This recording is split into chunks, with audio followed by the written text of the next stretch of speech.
Hey there, strangers. Today we're doing something we've never done before. We are doing an Ask Me Anything. I put out the call for questions about a month ago, and you all did not disappoint. And so, without further ado, let's go.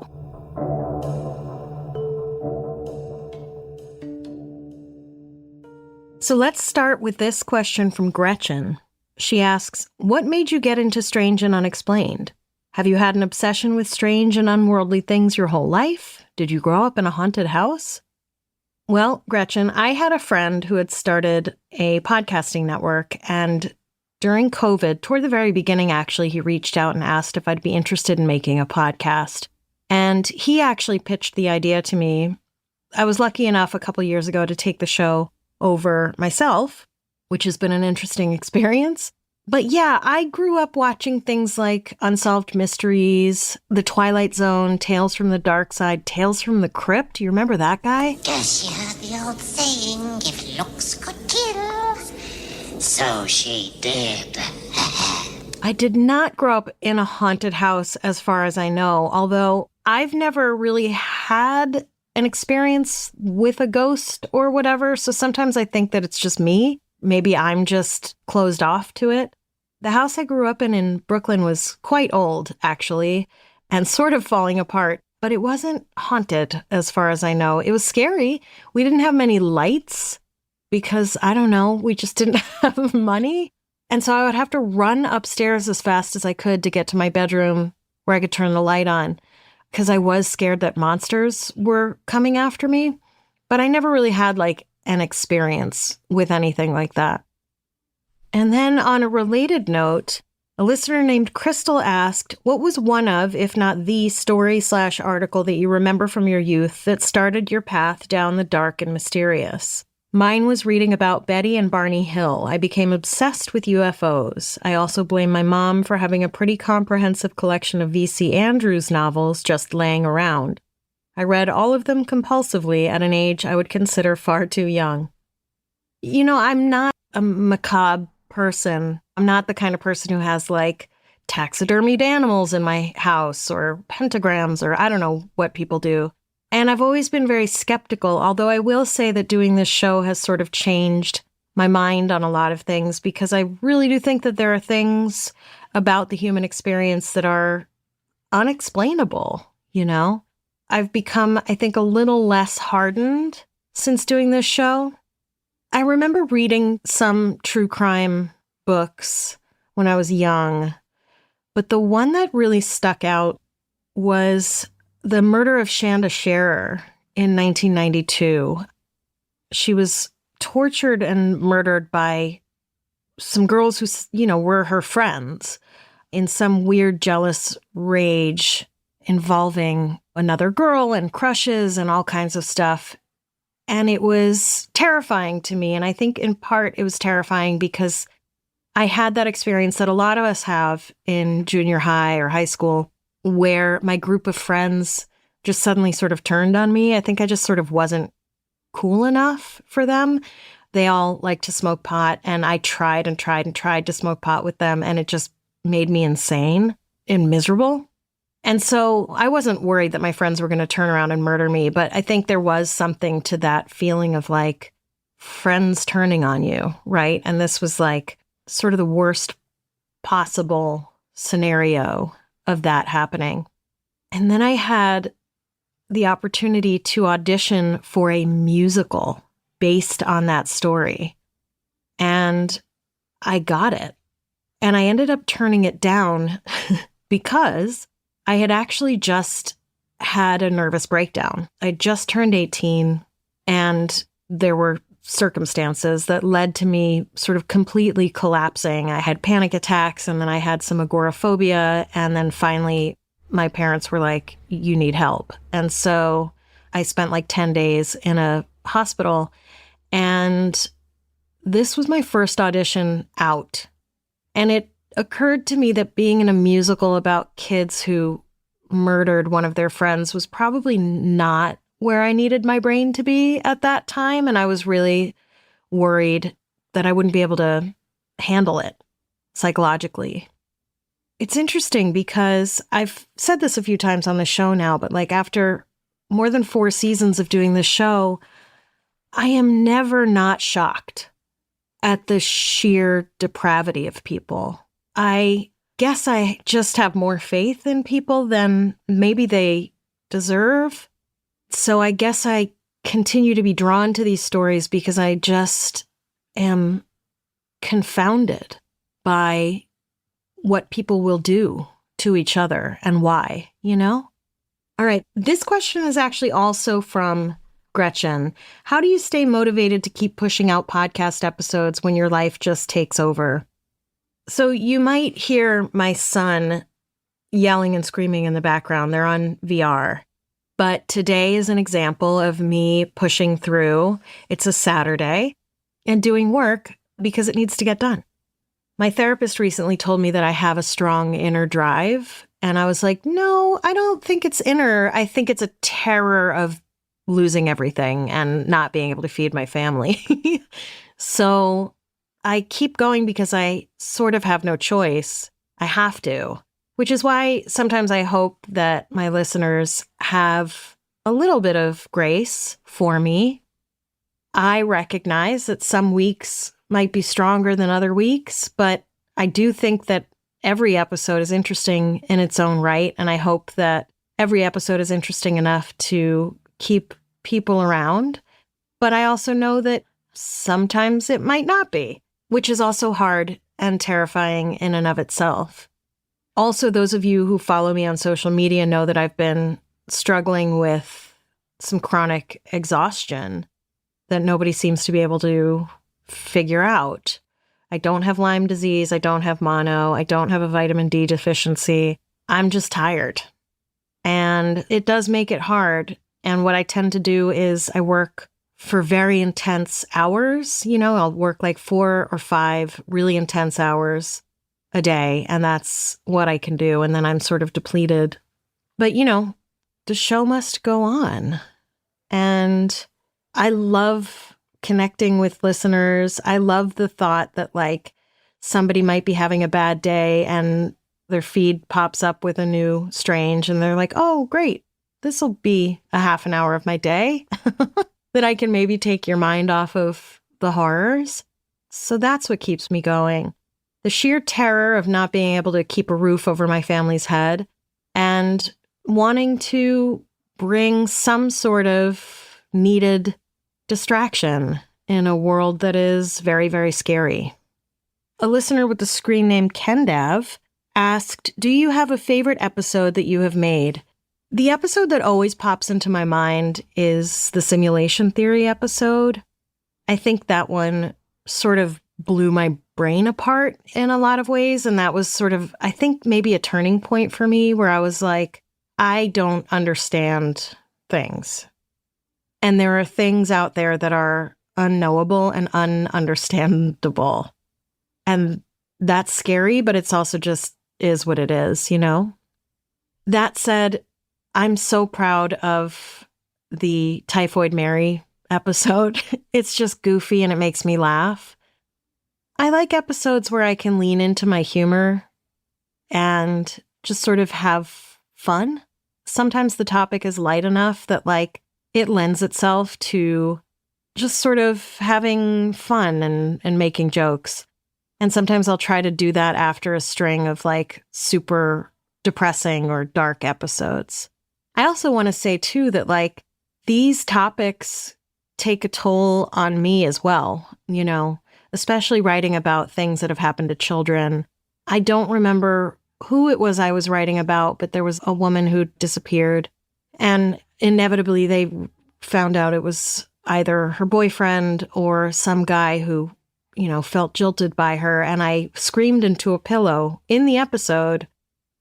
And that was also a point for me where I was like, I almost wanted to stop doing disappearances, especially of women, because I felt like the outcome was always the same. And I was so frustrated and upset by it. It's frustrating and upsetting to look at something that keeps happening and it just keeps happening, you know? And it's like you're looking at the chalkboard and it says 2 + 2 is 4, but everybody else is looking at it and saying, no, 2 + 2 is 5. And you're just like, why are we not addressing this? I'm not really an activist. I can't. I'm tired. And I wouldn't know where to start. And I'm not good with confrontation. Like, I'm not able to walk into a police department and be like, give me a file, see? I'm too much of a roly-poly bug for that kind of thing. Maybe I hope that, like, somebody will hear these things and want to take some action. Maybe just sort of shining a light on these things will spark some action from my listeners. That said, it's hard to say what my favorite episode is because there have been so many, and also I forget. Like, I'd have to go back through and sort of look at every single episode, and I'm sure there are lots in there that I'd be like, wow, I don't remember this. Oh, also the Mandela effect was really super fun as well. I especially liked it when people sent me angry DMs about it. Like, why are you so upset? It's okay. We're all going to be okay. I mean, we might not, but like when it comes to an episode in which we're just talking about people remembering things differently, we're going to be okay. Let's all just have a popsicle and take a nap. You know what I mean?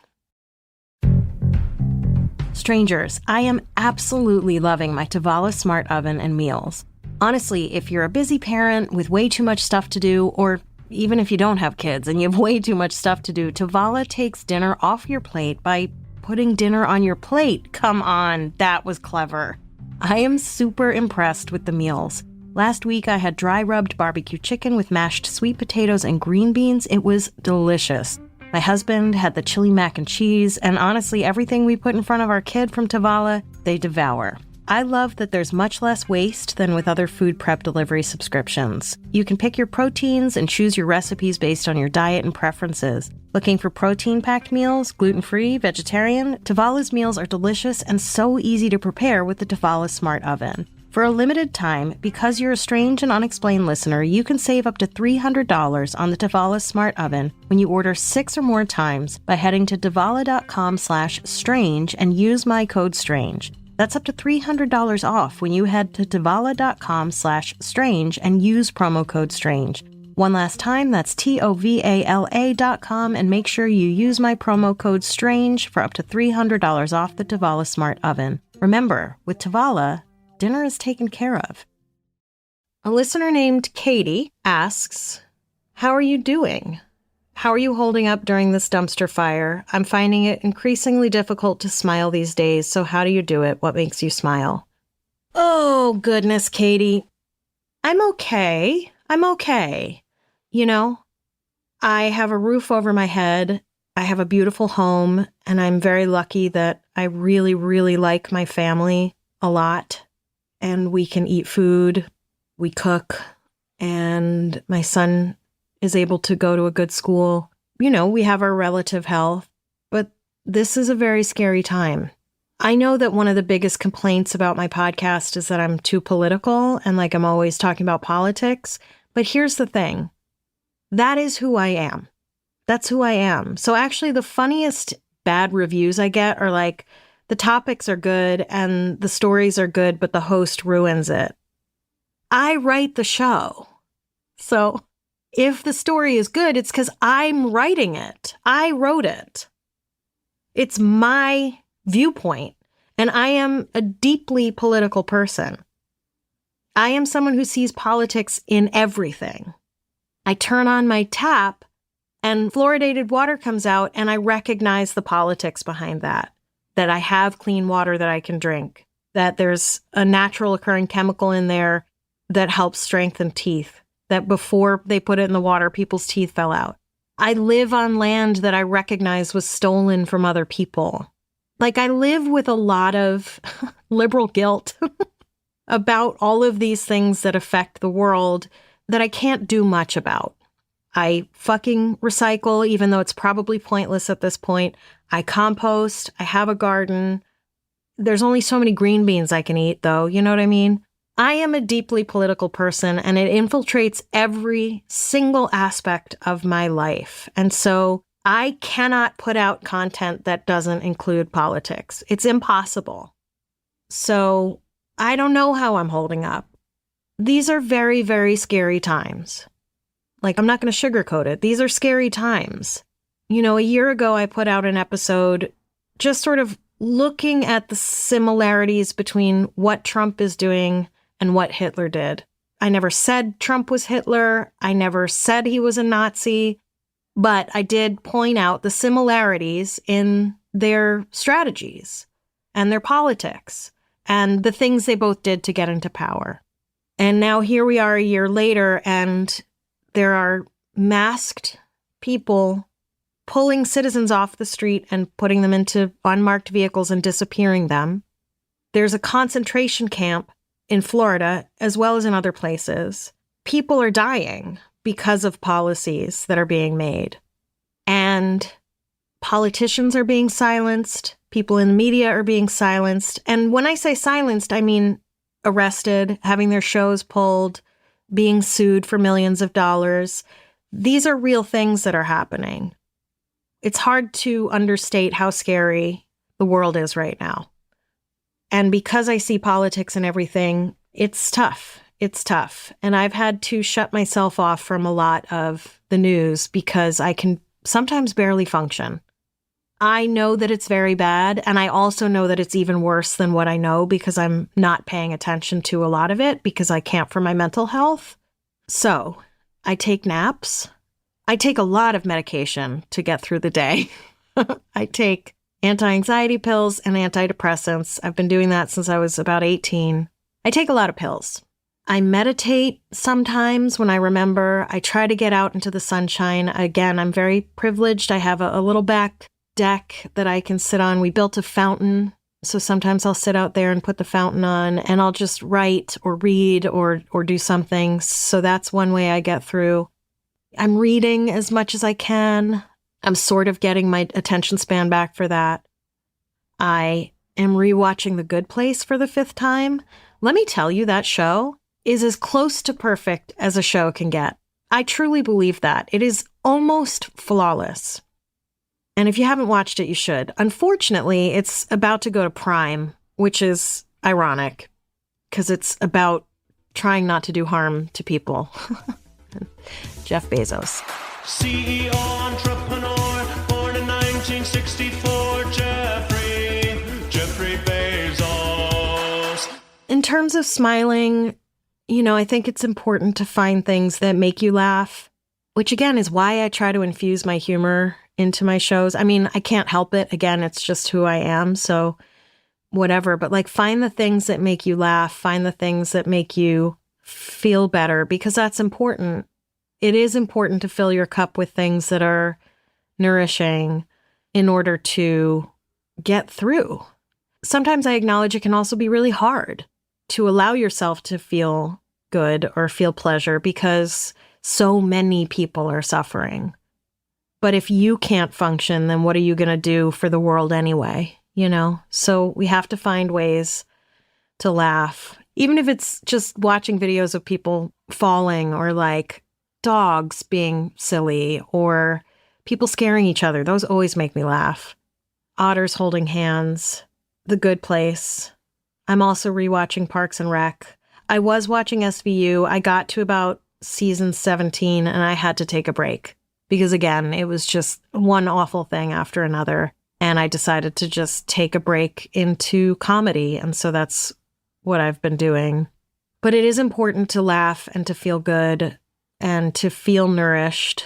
Otherwise, it's sort of impossible to keep going. And I appreciate you asking me how I'm doing. It's tough. It's tough. All right, let's see.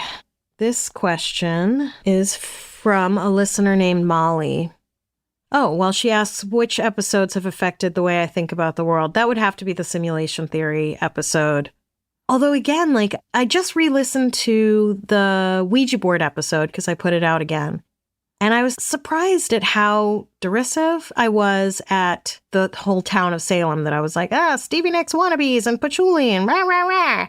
I love Salem now. I actually think it's kind of great. And since then, I really have sort of gotten into tarot and crystals and some light witchcraft. And I also did an episode on near-death experiences or something. And the subject of the episode reached out to me and only took issue with the fact that I called him out for not calling his daughter when he thought he was dying. And he told me personally, I just didn't want to put it on her plate. She had too much to deal with. And also it would have made it more real. and he ended up surviving. That affected me too, because I was like, oh, right, these are actual people that I'm talking about, you know? And in my defense, that was in season 1, I think. So yeah, that was a reminder that these are real people, and I do tend to have pretty like strong and salty opinions. And so, you know, I think I've become a little less salty in my old age. But the multiverse stuff and the simulation theory stuff, that stuff really turned my mind inside out and really made me feel like I didn't know anything. Molly asks, what is your dream vacation? Literally any vacation at this point, because I have not had one in ever. And when I say in ever, I mean many, many years. I mean, dream, if we're just being like silly gooses. I want to start in the northern tip of Italy, or I guess I'd have to start in Sardinia because I found out I'm 1% Sardinian, and just like eat my way through Italy. So like maybe take 6 months or a year, just eat my way through Italy. That's what I would like to do. But I would also at this point really love to just sit on a beach and not think about anything. A friend of mine was like, why don't you go on a writing retreat? And I was like, because then I'd be writing, which I love. And I'd love to do some writing for myself. I don't really have much time for that, but like, I write for a living. I would like to do something where I don't have to do anything. I would like to lay on a beach. I would like to have somebody bring me shrimp cocktail, endless shrimp cocktails, and drink pina coladas.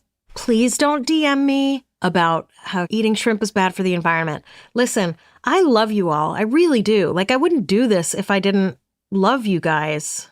But some of you message me about the wackiest stuff. I had a sponsor. I had Smalls Cat Food as a sponsor, and I did a commercial where I said there's a stray cat in the neighborhood, and sometimes I fantasize that it will have kittens under my porch so I can adopt a kitten and feed it Smalls. I got multiple DMs about that it was irresponsible to let stray cats have kittens. What? I know that. I know that we're supposed to neuter them, but it was a fantasy. Do you see what I'm saying? I get the weirdest DMs. Somebody DM'd me about dog food because it contained meat and you shouldn't eat meat. Like, everybody, please take a deep breath. Take a deep breath. And if I sound defensive, it's actually because I am. I get 99 wonderful messages from people telling me how much they love the show, how it gets them through their day, how I make them laugh, how I make them think about things in different ways, how maybe sometimes they disagree with me, but they still really love the way I present things, which is so awesome. And then I'll get one where someone's like, you're illiterate. Somebody told me I was illiterate. And that's what's going to stick because I'm a human being. Yeah, so I would just, please don't DM me that shrimp are bad for the environment. I know. Also, please just let me have this fantasy and know that it's okay. You don't have to DM me. I know that eating shrimp is bad. I know that everything is bad for the environment. But I'm also just trying to get from point A to point B. And I'd like to sit on a goddamn beach where I don't have to think about anything for a week. What is my favorite genre of music to listen to? I don't know that I have a favorite genre, but I will say that I think music stopped being good in the mid-90s.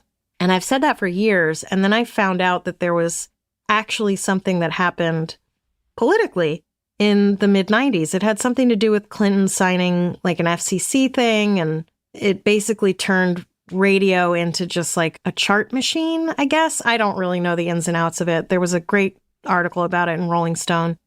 But basically, they marked the exact year, and it was like the year that I had said, like somewhere between 94 and 97, that music stopped being good because it became like a focus group thing. And when I say that also, I'm being hyperbolic.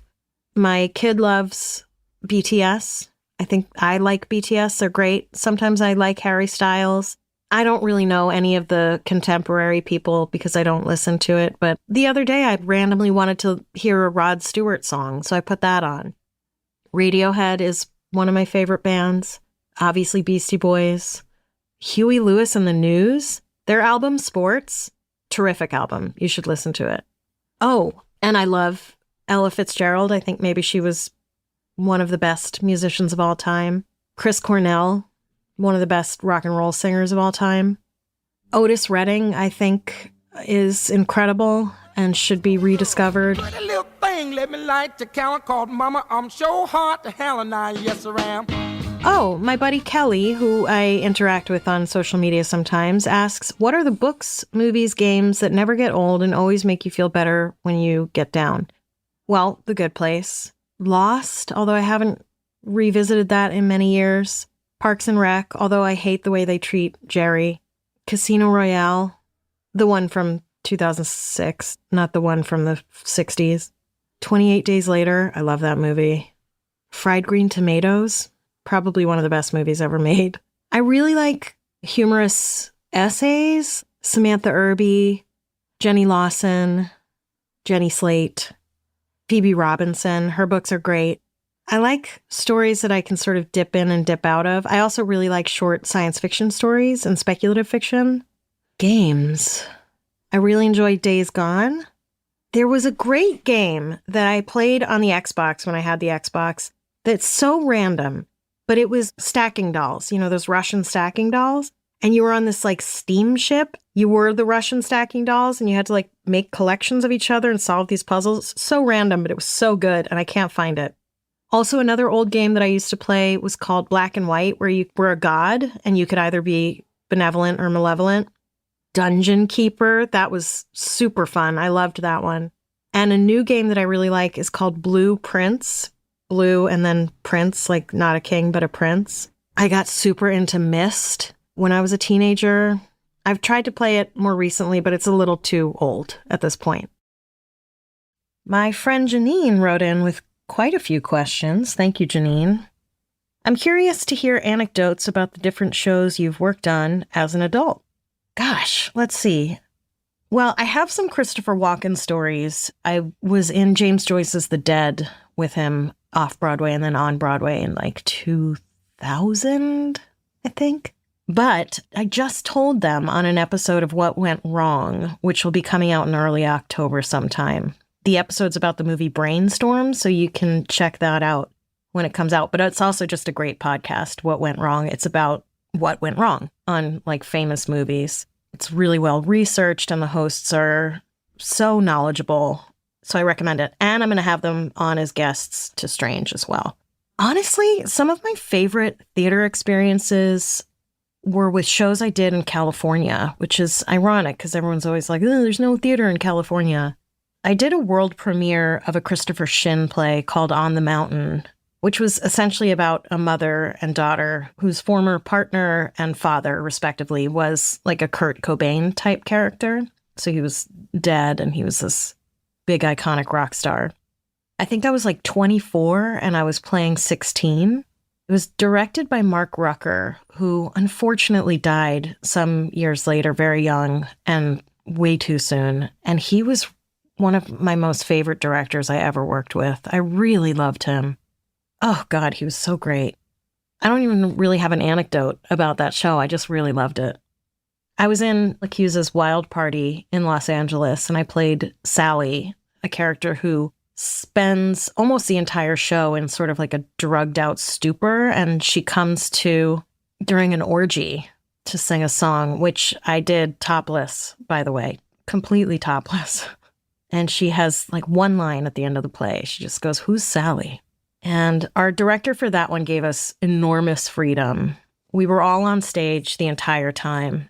And he just sort of went like, go, just have a party. And then we would have to work out where to be for our moments, right? Like our songs or our dialogue or whatever. And since I was supposed to be on a lot of drugs, I got to sort of play around with various stages of being high at a party. And one review I got said that it was the most convincing portrayal of an inebriate they have ever seen. And in retrospect, I'm not sure that's something to be proud of. I did another world premiere of a play up at La Jolla Playhouse. I was 21, I think. No, I must have been 23 because I was already engaged to my first husband. And I was playing 11. And I really loved that experience. The playwright, Annie Wiseman, became a good friend. And she went on to write for TV. And the director, Lisa Peterson, was just terrific. I really loved working with her. You know, if I'm being completely honest, which I can't help but be anyway, I have worked with a lot of really bad directors. like egomaniacs, unqualified, in over their heads. And I don't have a good poker face. So once I start to lose respect for a person, it's really hard for me to mask it. It's something that I need to work on. And that's inevitably caused a lot of tension. I've ended up not speaking to more than one director by opening night. And look, I'm not blameless, I'm sure. I can probably be difficult. Also, to be fair, I was in my 20s for a lot of these, which is basically a fetus. I think I was a little too big for my britches. Honestly, I thought my shit didn't stink, so I may have been a bit of a pain in the ass. But if you know what you're doing as a director, we're going to be golden. I worked with one director who simply just did not understand the play. Like, he had completely misinterpreted it. Oh God, I hated him. I hated him. I ran into a castmate from that play last Christmas, and he was like, "You called it, man. You called it before any of us did." And I was like, "Yeah, I feel bad because just like I hated him so much." And my buddy was like, "Yeah, no, but you were right. Like, he was awful." He ended up getting fired as artistic director right after that show. He'd been there for a long time. So I wasn't wrong. I had one director tell me he needed more access to me, and I had no idea what that meant. And his direction was like, in general, was overly complicated. I don't know, like too esoteric or theoretical or something. Like, if you need me to talk faster, just tell me to talk faster. You know, you don't have to give me like a weird lecture about motivation and intent or whatever. Just say, can you pick up your cues, or this character needs more frenetic energy, or whatever. It's not hard. And I watched all the other actors in the show struggle with him as well. Just, you know, he'd give these weird, hard to decipher directions, and the actors would be like, what? What? Like, I don't understand. Anyway, so he told me he was going to need more access to me. And the next day, I asked him what he meant by that. And he literally went, "Oh, did you go into a shame spiral?" Yeah, bro, I kind of did. Like, how is that going to help me open up more? Woof. I had a lot of fun doing guest spots on TV shows. I was pretty good at making like the regulars on the show laugh between takes. You know, with shows like The Mentalist or Without a Trace, where the actors basically do the same thing every week with a parade of guest actors just coming and going, it's fun to come in there and sort of break them out of their routine and make them laugh. I had one scene on The Mentalist, and about a half hour into shooting, Simon Baker said, "You're really good. Why didn't we save you for a bigger part?" And I was like, "Dude, you're the producer. Why are you asking me?" And I had Poppy Montgomery, whom I was told was notoriously difficult and icy, laughing so hard in between takes that she ended up laughing on camera and ruining takes. So that was really fun. She was in a really bad mood when she showed up on set, and like within 15 minutes or so, we were joking and having a great time.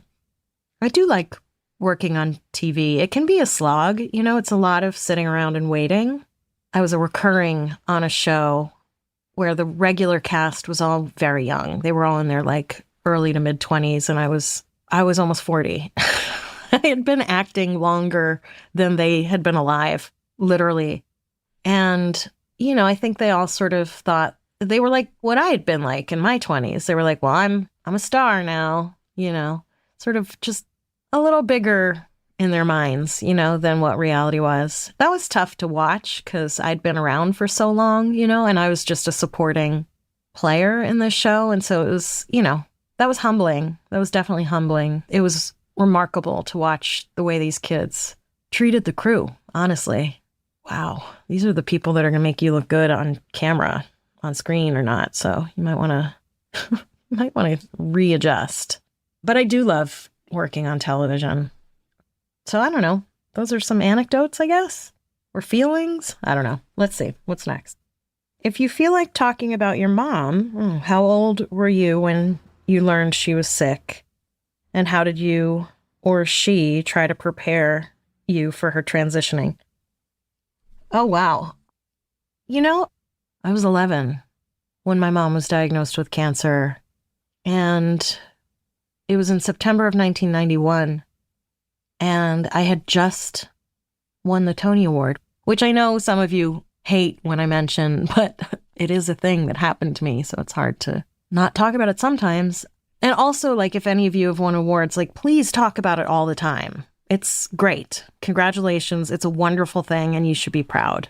Anyway, I just won, and I had just come off of this, like, big media blitz, you know, where I was doing all these interviews for all these different outlets, and I was like a celebrity, at least in New York, you know? This was way before social media, so obviously, like, fame was a little more contained, especially theater, because it was only in New York, you know, this particular show.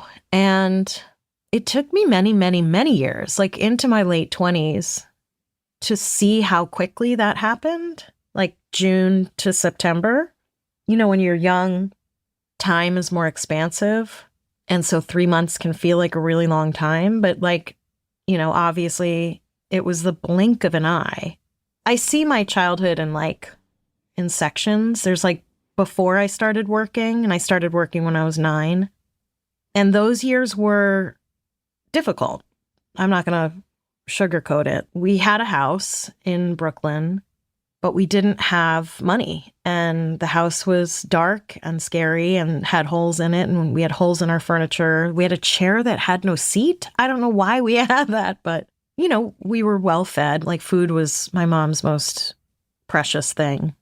But, you know, I don't know that my parents had the happiest marriage. And there was a lot of strife and turmoil in those first 9 years.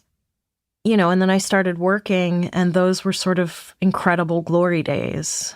I had also been teased a lot as a kid, like in grade school. And so I went from sort of being a pariah to being literally the toast of the town. And that was a really weird mind trip, especially at that age where you're sort of learning who you are and like developing a sense of self. And also learning that you're not the center of the universe. Like, that's in child development. Like, that's around the time that you're learning that. And unfortunately, I sort of was the center of the universe as far as my industry was concerned, right? And so that wreaked havoc. It wreaked havoc in my psyche for a long time. And then the next section is my mom getting sick and then dying. And so it was a very brief period of like being on top, but it was like the tippy top, you know? And then I went arguably about as low as a kid can get in terms of trauma. And when she told me and my sister, I asked, "Are you going to die?" And she said, "They don't think so." But it turned out, and this was also something I didn't learn until my late 20s, she was already, I think, stage 3 or 4. And it had already metastasized. They just didn't tell me that because I was working on Broadway and I had too much, like, I don't know what it would have done. It was hard enough to keep going, you know, while she was in treatment. I would go to school at regular school time. We lived in Brooklyn. I went to school in Manhattan. After school, I would go right up to the hospital and spend time with her and do homework there. And then I'd go to the show. And I was in a show about a girl whose parents died, which I think actually, ironically, was sort of what helped me keep going and sort of what got me through it. I often wonder what would have happened to me if I hadn't been in theater. I think in some ways it saved me from a bad fate, you know? I had a responsibility to a lot of people, so I had to keep my shit together.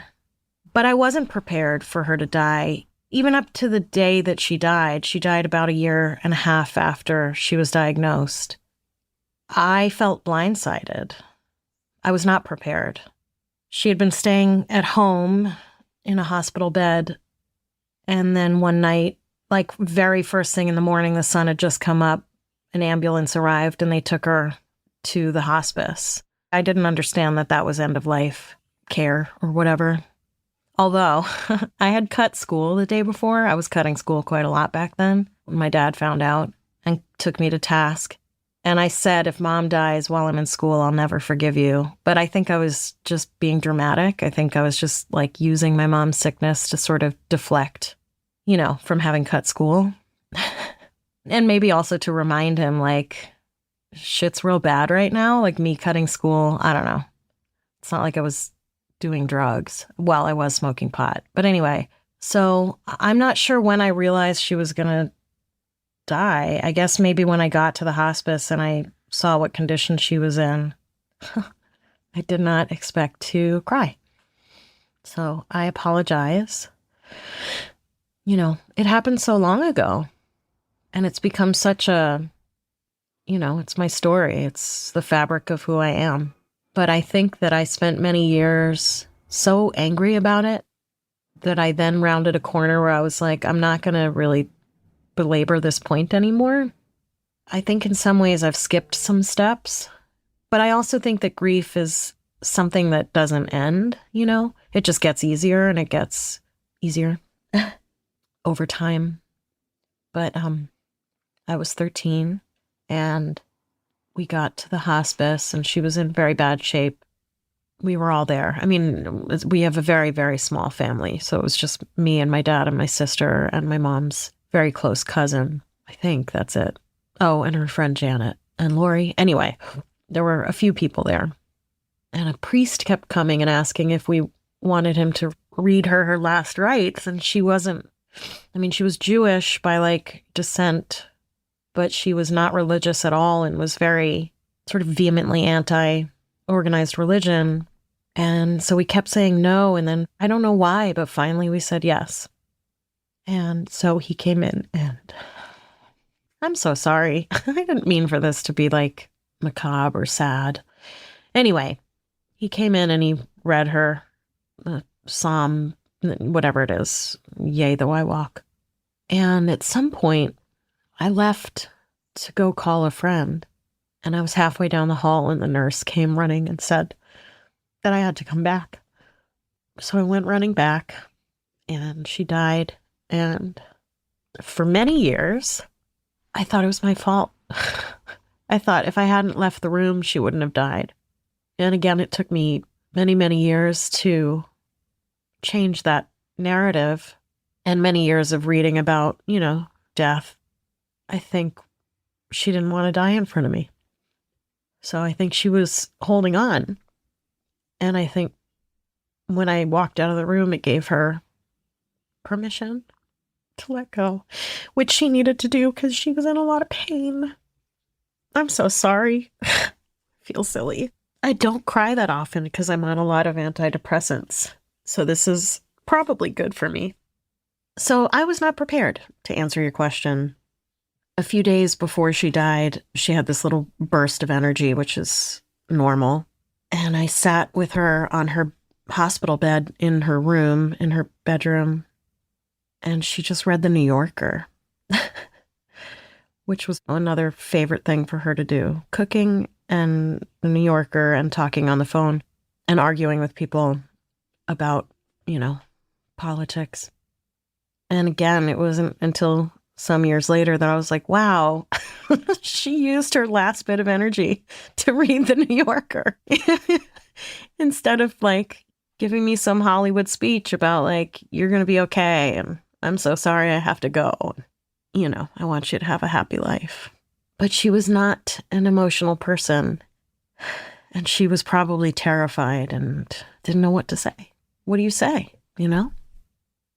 About, I don't know, 4 years later or something, that movie Stepmom or Stepmother or whatever the fuck it was called with Julia Roberts and Susan Sarandon came out. And Susan Sarandon's character gets cancer and she basically spends the whole movie preparing her kids for it. And I was so mad that I walked out of the theater. Her next question is, did you stop acting for some years after she passed? No, I did not. I should have, but I did not. I continued to work until I was about 27 or so. And then I took a break because I was really just sort of frustrated by the industry. I was living in LA. You know, I'd done some guest star roles, but I wasn't getting anywhere. I was constantly being told that I was fat and ugly, you know, by like people who shouldn't have been saying those things to me. Managers and agents and random strangers emailing me to tell me that I was too fat to be an actor. And I was just so tired of it, and I didn't want to participate anymore. And then I started performing again just for fun, for friends, like singing at cabarets or open mic nights or whatever. And I remembered how much I loved it and how good I was at making people laugh. So I got back in. Again, I feel like in some ways I was very, very lucky to have a career that kept me somewhat on the straight and narrow, although not quite enough. And to have as an outlet, and also just to have other weirdos in my life. I'm not sure I would have survived otherwise, But I was also very lucky to be around before social media because I don't think I would have survived that either. And I don't mean that metaphorically.